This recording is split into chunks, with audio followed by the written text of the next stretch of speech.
C'est l'histoire d'un couple, Myriam et Paul, qui ont 2 petits-enfants et qui décident, quand Myriam reprend son travail, d'engager une nounou pour s'occuper de leurs enfants. Et cette nounou, qui au départ est absolument parfaite, va prendre une place de plus en plus importante dans leur vie, dans leur quotidien, jusqu'à ce que des relations assez malsaines se mettent en place et qu'un drame finisse par arriver.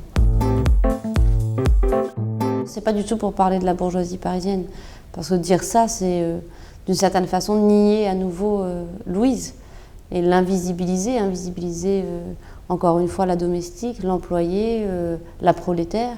Donc ça ne traite pas des bourgeois, ça traite beaucoup plus des prolétaires et des ouvrières féminines comme Louise que des bourgeois.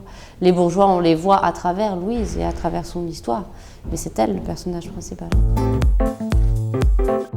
Ah bah ça, vous me faites un grand compliment parce que c'est un de mes auteurs préférés.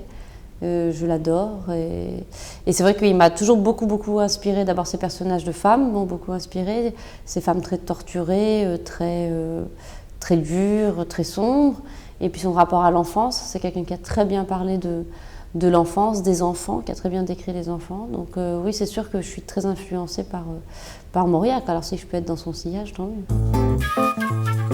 À l'époque, j'avais pas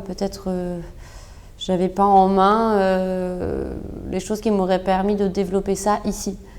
Ça a été une époque pour moi plutôt assez scolaire. C'était difficile de savoir exactement ce que je voulais faire, quel cours je voulais prendre. Donc je sais qu'avec le recul, avec la connaissance que j'ai aujourd'hui, je saurais sans doute beaucoup mieux utiliser à meilleur escient Sciences Po. Mais à l'époque, je pense que j'étais encore trop jeune, trop verte pour me rendre compte des opportunités que ça pouvait m'offrir. Oui, je suis très contente, très fière. C'est une super aventure parce que ça permet en plus de participer au concours des lycéens.